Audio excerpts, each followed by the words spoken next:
Hello and welcome to a new episode of the Yarnflakes Podcast. My name is Audrey and this is a nitty yarny podcast from the southwest of France. Hi, thank you so much for joining me for this new episode.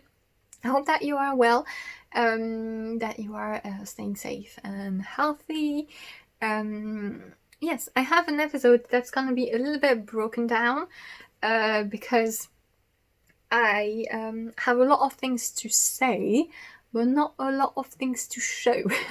So that's gonna be a little bit messy. I will be putting up pictures of what I will be presenting, but hopefully it won't be too chaotic, and we will be able to, it will be watchable, basically. So I have one work in progress to share, a future design, and I have two collaborations, patterns that are published, gonna be published, getting published, that are very dear to me and that I wanted to present to you. So we're gonna, first let's take care of the elephant in the room, or the yellow canary bird in the room. My hair, get used to it for a few seconds.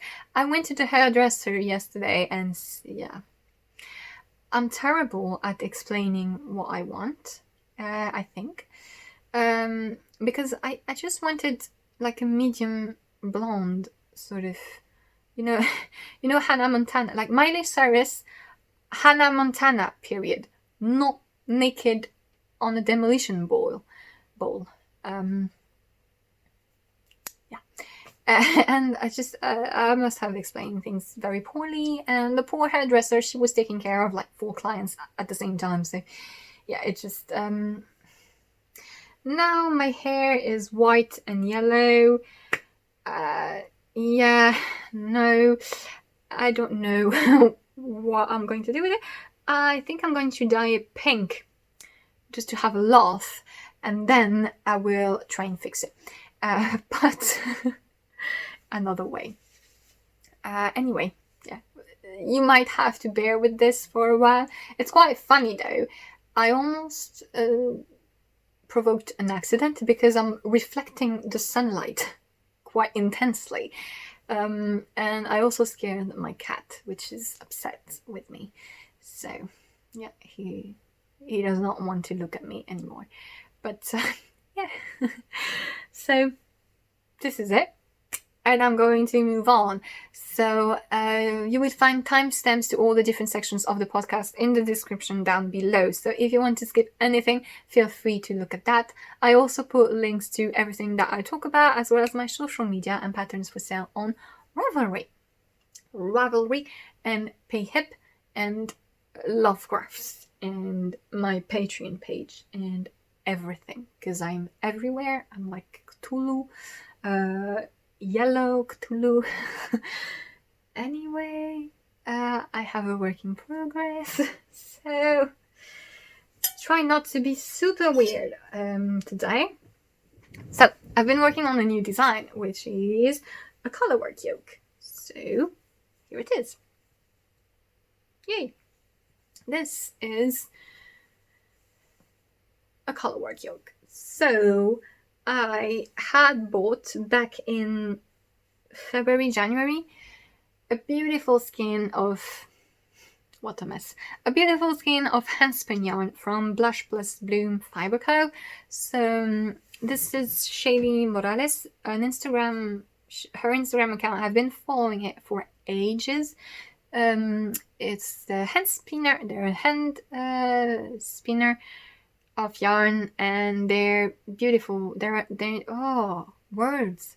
Their Instagram account is beautiful, and it's absolutely stunning. And I've been following them for a very long time, and I finally decided earlier this year to treat myself to one of their handspun skeins. So this is a Superwash Merino DK in a full back colorway. So basically, it's fiber that was hand dyed, and then Blush Plus Bloom Fiber Co.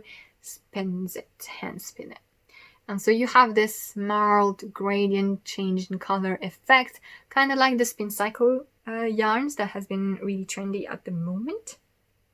And yeah, I really like using these types of yarn for color work because they're quite fancy, luxurious items. They're quite pricey yarns, especially since I had this coming from the States to me. So using them in color work, it allows you to get a bit more of it out without having to buy a ton of skeins. So you can just buy one skein if you can and make a beautiful project out of it, like this. And I instantly had this idea for a color work yoke. So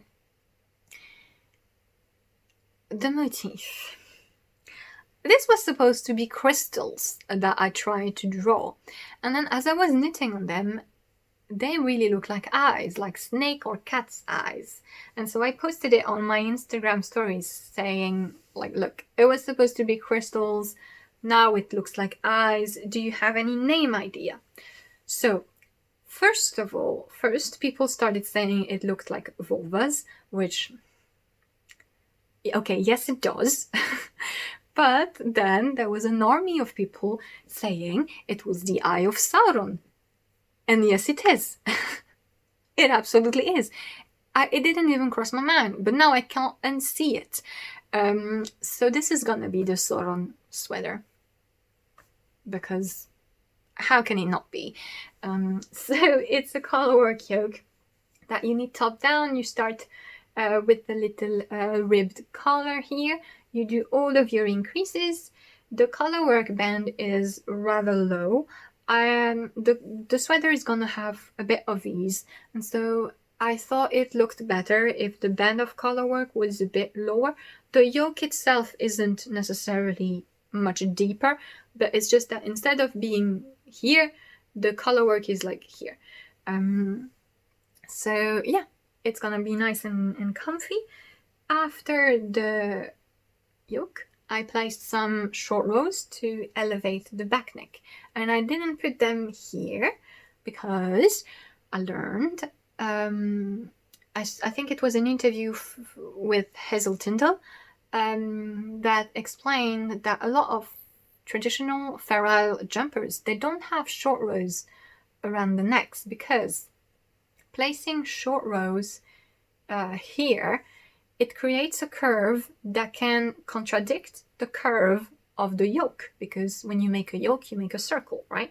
And so if in that circle you have a curve of the short rows that is not the same type of curve, it kind of can pull the fabric and it might create some puckering. And so I found that this might be the case why a lot of people who have shoulders that like drop a little bit, that are not pulling the fabric as much, they have a lot of extra fabric here. Like this is as well bust size issue, but that short row thing, it can make it worse. So yeah, I decided not to put the short row here. Also, this allows the colorwork to be on the same position front and back, and I don't mind it so much usually if there's short rows here, so the colorwork is a bit lower. But here, since the colorwork is already low, if it's even lower on the back, it would have been a bit odd. So that is why I placed short rows after the colorwork, and I tried it on and it lifts it well enough for my taste. I don't like when it's too low here either. So yeah, this is why the short rows are after the colorwork. And I'm currently on the body, which is going to be straight. I have graded in the pattern bust darts. So I have measured them based on a bra cup size. So yeah, I put the instructions in to do some short rows, basically just after you separate body and sleeve, so that you have the little extra fabric to go over the curve, basically to hopefully try and avoid that the sweater rides up in the front, which can be an issue if you have a generous busty area. Yeah, so that is going to be an option in the pattern. And besides that, the shape is pretty simple and cozy. It's gonna have a straight body.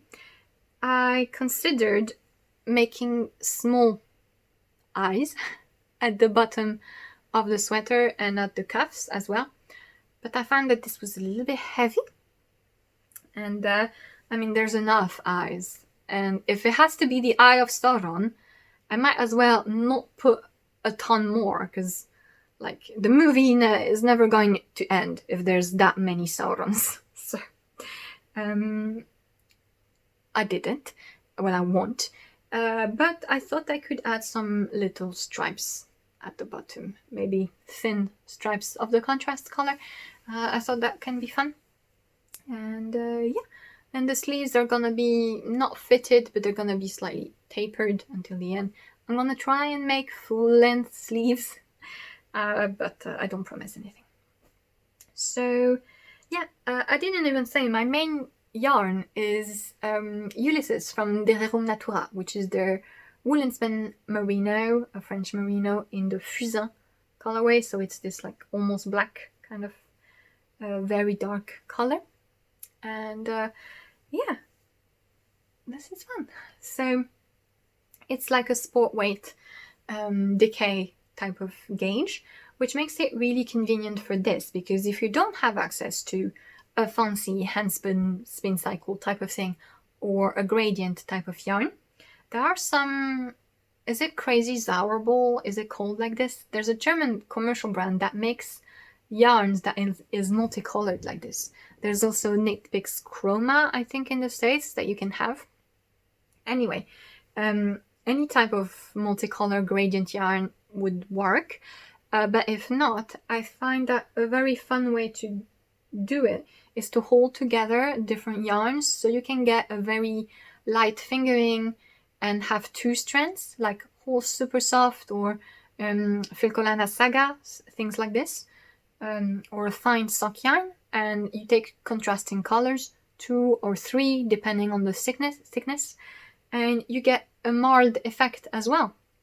So yeah, this can be a thing to replace the kind of unique and luxurious hand-dyed yarn if you cannot get that pretty special treat. So yeah, I'm really looking forward to. I'm gonna call for testers very soon for this, probably on Monday, because I'm really looking forward to seeing what my testers choose to do. Of course, you can choose a plain contrast color, but it would be really fun to, like I said, you take 2 lace weight and you like mix them together, and that would be super fun to do. So if you do want to be on my testers list, you just need to send me your email address, by the way, either on Ravelry or on Instagram, or you can send me an email. Yeah, if you send me your email address, you will be added to the list and you will receive the testing calls, and you can apply whenever you're interested in testing a design. And I think I will call for this soon, even though it's not finished.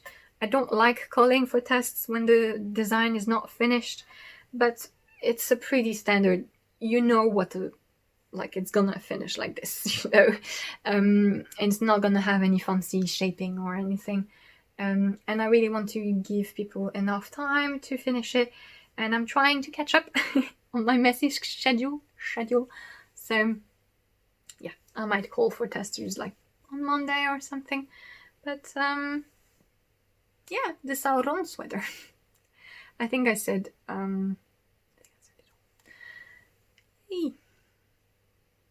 it's gonna be a really nice autumnal, like Halloweeny. Yeah, it's very Halloweeny. I need to release it on the, because I want to release it in October. I'm just gonna release it on Halloween. It just makes total sense. Like, why didn't I think about this? It's gonna be for Halloween. Definitely. So yeah, this is it for my work in progress. And so now is the moment where I have to talk about things that I don't have to show you. So I have a design that is going to come out on the 4th of September. So basically, I have a friend, her name is Anna. She has a yarn shop in Grenoble, which is a city in the mountains, in the Alps mountains, not Alps, but like near there in France. And she has a yarn shop there. And it's the anniversary of her shop in early September. And every year she organizes a little event and some collaborations with people. So we have a collaboration coming. And basically she contacted me back in May or June because she has this idea of a design. She knew exactly what she wanted. She knew the shape. She wanted a cardigan, and she knew exactly the style that she wanted. She wanted it to have a cable down the front. She knew the cable. She knew everything. But she's not a designer. Well, she doesn't have the time. She could very much do it, I believe, but she didn't have the time to make the pattern and grade it, etc. And so she asked me if I would agree into doing it with her. And so I said yes. So basically, it is her complete original design idea, and I made the pattern of it and graded it in different sizes. So I'm gonna post a picture here.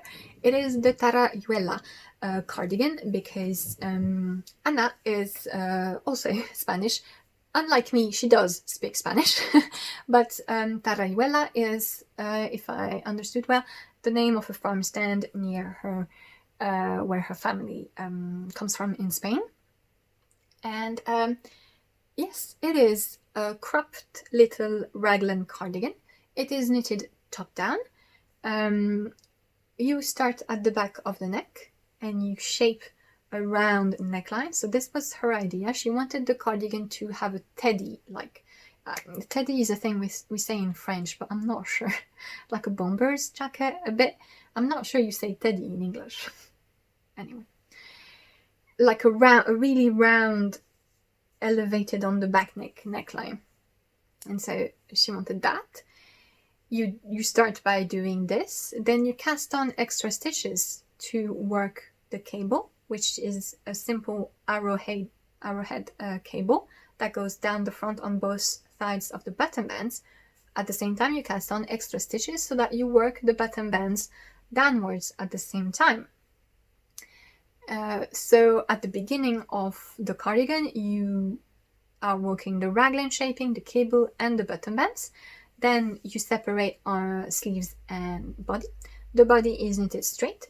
Her version is cropped. Obviously, it's very easy to make it longer. And it finishes with a very large ribbing, 1x1 ribbing band. And you pick up for the sleeves. The sleeves are very fitted.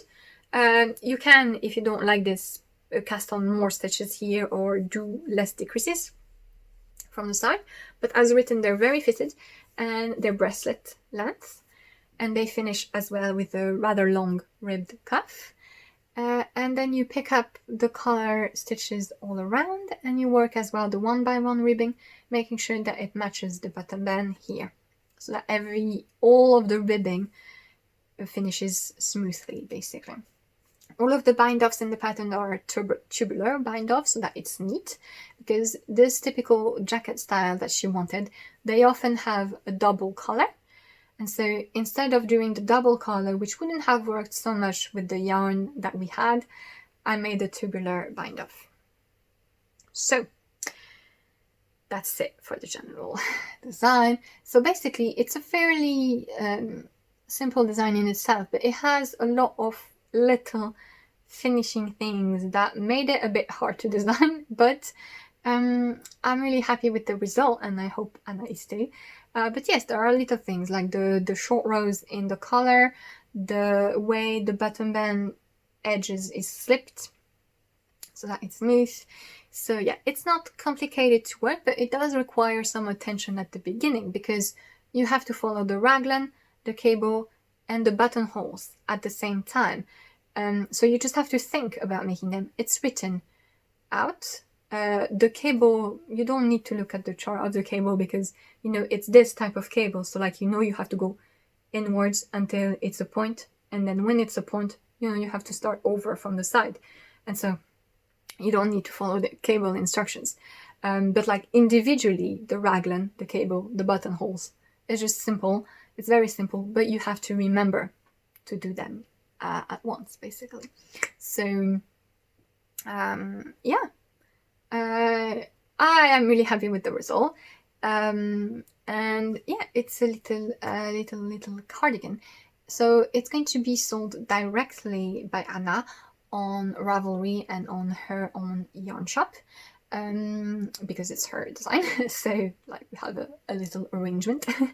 And so yeah, we're going to publish it on Friday the 4th of September. And yeah, I will put links to Anna's things in the description, so you can go and check it out if you are interested. So Anna, she mainly talks in French on her social media, but she also does podcasts in Spanish. So if you're a Spanish speaker, maybe that would be interesting to you. So yes, I think I said everything. The yarn that we used for this collaboration is like part of the collaboration because it is a new yarn from Cindy, the dyer behind Mon Sheep Shop, which you might know. She is a French indie dyer, and she is releasing a brand new yarn, which is a pure French blend. And let me tell you, if you like natural, woolly, rustic yarns, this is a gem. This is this type of dry, crunchy yarn that blooms beautifully, that is still pretty soft to the touch.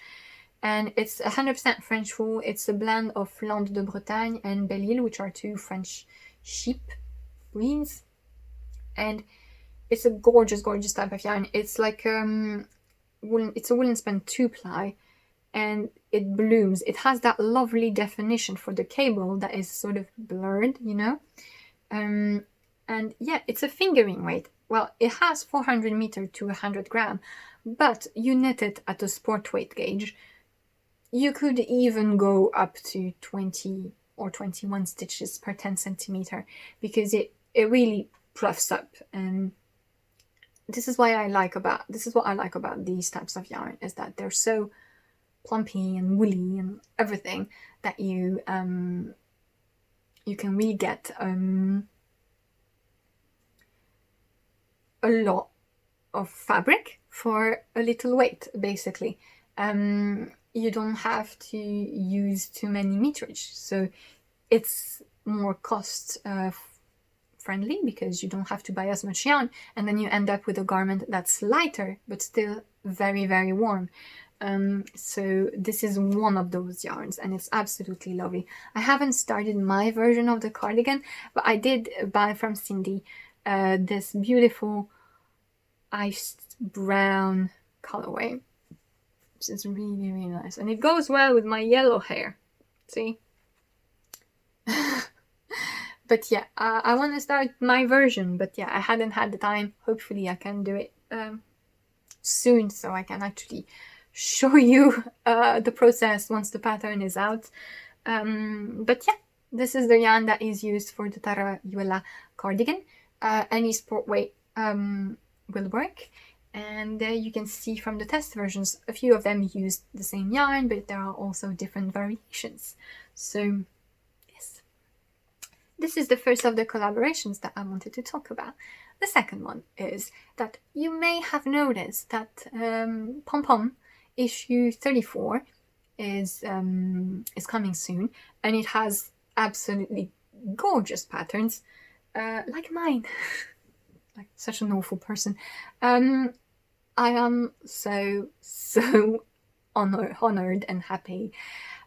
So basically, back in February or March, there was a call for submission for Pom Pom. Ocean Rose, which is a beautiful dyer from the UK, they dye yarn naturally, basically, and they're a poet as well. A well-rounded artist, I will say. They already guest edited, I think, the spring issue of Pom Pom, and they were going to guest edit this issue that is coming out now, the autumn edition, the 34. And so the theme was home. And so there was the call for submission, and I got really inspired. I hadn't submitted in a very long time. I think I hadn't submitted anything for any magazine for like a year or so. It's a lot of work to submit designs, and it's also a bit depressing when you don't get in. But yeah, so I got really inspired by the theme and the mood board, and so I submitted a few design ideas, and to my surprise and happiness and utter joy, I got the answer that the Atlantica sweater was accepted and is now featured in the newest edition of Pom Pom. So I'm going to put a picture here of the design in question. So I don't have the magazine with me right now. The magazine is available for pre-order on Pom Pom's website and also on some retailers around the world, and it will be out officially on the 21st of September. And so the issue is absolutely beautiful. There are so many gorgeous patterns. There's the pattern on the cover. Yeah, it's an intarsia pullover with like zigzag motifs. It's absolutely stunning. So I will share more and just flip through the magazine with you when I have it, probably in the next episode. But yes, in the meantime, I'm going to talk a little bit about Atlantica, which is the design that I did. So it's a drop shoulder, loose, comfy sweater knitted bottom up. So you start with a large ribbing band, and then you knit the lace, which is a fairly straightforward lace. It has some twisted stitches, some bubbles, and you knit it all over the body, and you split for the armholes, etc. You shape the neck, you 3-needle bind off the shoulder. You then pick up for the sleeves and you knit them inside out so that you are actually knitting, even though the right side is going to be reverse stockinette at the end, because who wants to purl in the round forever? And you finish the sleeves with a long ribbed cuff, and then you pick up stitches for the neckline, and you also work the neckline in 1x1 ribbon. Or the finishing edges of the sweater are in a tubular cast on and bind off, which is optional, but it gives such a neat little finish. And yeah, so it's a fairly straightforward design. The lace is not complicated. It's like geometric enough that you can sort of see where it goes. The only thing is you do need to pay attention when you are shaping for the neckline, because you have to decrease in pattern. And so there's a little paragraph in the pattern that explains how to do that.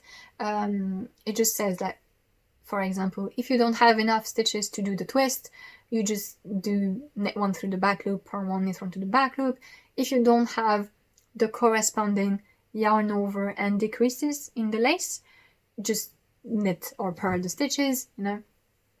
So it's nothing complicated. I think it's a fairly good lace to start doing this, because it's very clear, and also the distance between the yarn over and the decreases is short, so you will see immediately if you have enough stitches left to do the full lace motif. And so yeah, if you've already done a bit of lace, if you know that lace is a yarn over and a decrease, then I say it is pretty good. You're pretty good to go for this design, and it's very straightforward anyway. So yeah, that is Atlantica, and I'm very grateful to Pom Pom and to Ocean Rose for helping me. They had a great input on the design in general, and they helped make it into like such a cohesive, lovely piece, and I'm really proud of it, and I'm happy to see it. And yeah, I thought I could show you where are my swatches. So this is the original swatch that I sent Pom Pom. So I did this in Ulysses from Derrière Natura again. So you can kind of see what the lace looks like actually. So yay.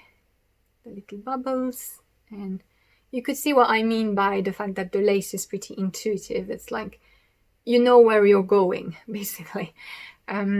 So yeah, and the yarn that we have used for the samples for Atlantica is Einband Lopi. So let's play a game. Do you remember which of the rustic yarns, like the one and only rustic yarn that I have trouble with? Lopi. So I had knit a hat with let Lopi, and it itches me. It hurts my hands a little bit, and the thing is, I think it's such a beautiful yarn. I really, really like it, and I really wish I could use it. I don't live in a climate that's cold enough that I can wear something under a Lopi sweater. So yeah, I'm a bit sad about it. But when Pom Pom told me that they wanted to use Lopi yarns for Atlantica, I was like, yay! But it's a gorgeous yarn, and I had the surprise to find out that the lace version of Lopi, Einband, which is the single ply version of like let Lopi, it doesn't hurt me as much. It was a bit hard on the hands at the beginning, but then I got used to it, and then it actually doesn't itch me at all. So this is quite funny how the thick version of the same wool, it sort of is too much for me, but this is fine. And I really, really am happy that I got to find this out, because I do want to use it for some more projects, because it really is a beautiful yarn. So this is the swatch that I made with the yarn that I had. So we went for a marled effect, and the first sample is a strand of blue and a strand of light gray, which is a very sharp contrast. And yeah, we were looking at the sample that I sent them and trying to see if it was good, because it kind of, if you look at the finished sweater in blue, it doesn't hide the texture, but it gives such a different vibe. It looks so rustic and woolly and cozy and outdoorsy a little bit. Yeah, in the end, the Pom Pom team decided to knit a second sample, and I'm so grateful for the extra work that this was. But they made a sample with two colors that were closer to one another, so that the marled effect is not as sharp, and you can see the texture more. And I'm gonna put the picture here of the peach version, where you can see the lace a bit more, and it's so funny how this looks so much more delicate, and so like it looks completely different, and I really like that. And I really like that we get to show you two different possibilities. It's absolutely great. So yeah, I highly recommend that if you want to knit Atlantica, you go for holding two strands of yarn together. Einband obviously is really good for that, because you have lots of color options.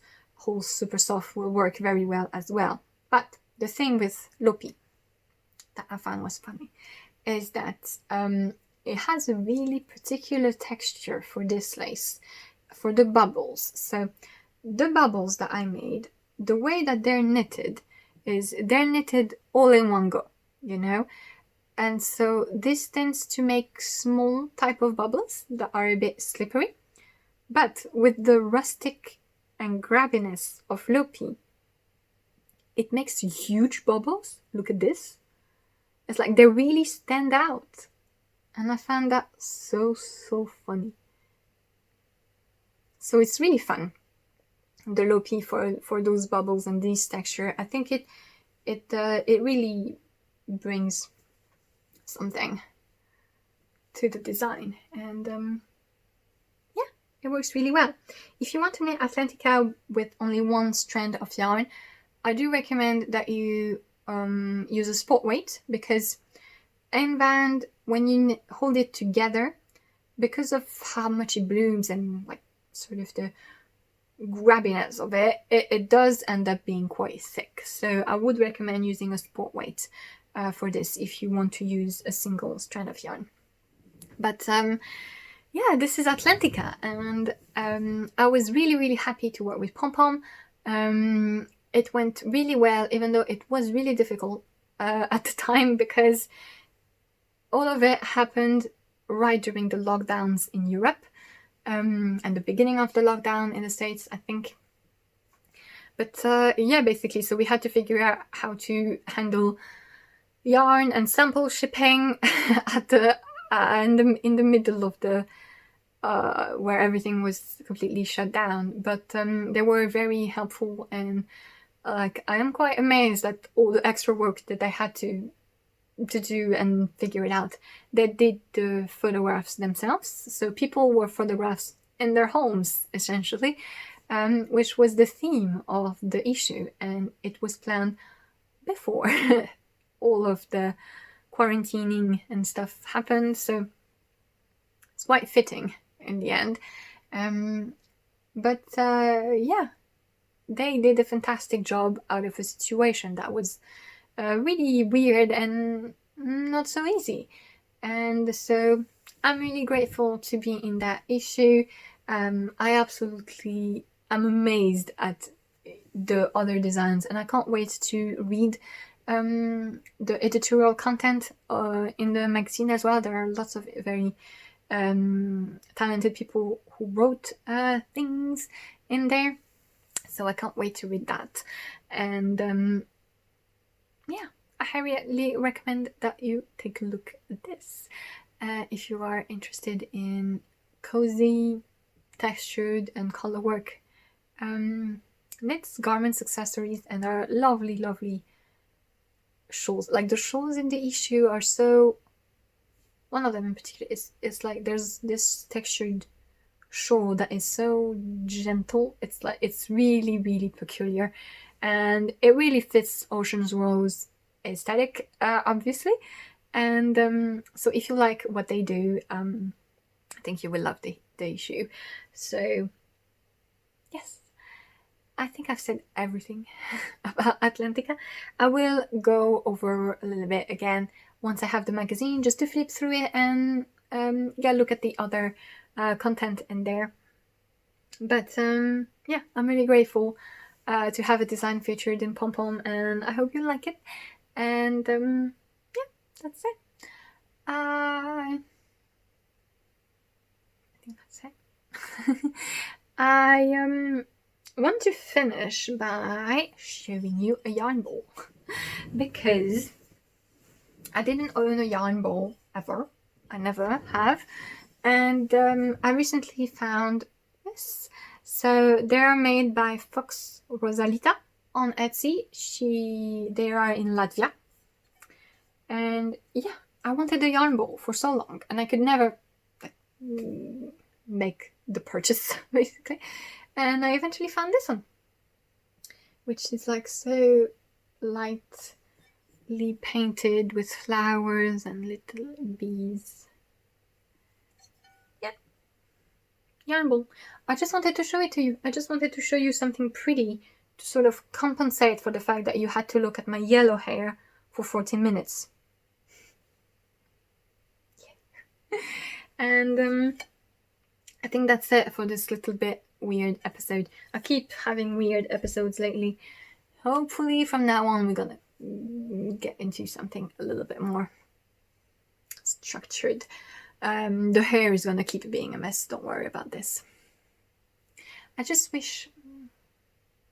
My hair is very thick, I have a lot of it, and it's a bit of a nightmare, and I just wish it would get damaged, but it does not. I bleached it to death.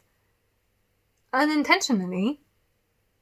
Not by my fault, because that's the hairdresser's doing. And it's healthy, it's not even burned. Like, just go away. But no. Please vote in the comments whether you think I look more like a lemon or like a little chick. Now, I'm gonna go. I will see you again probably in the middle of September. And yeah, thank you so much for watching. I hope you are well and that you are keeping things cool wherever you are. have a lovely time, and I will see you next time. Bye!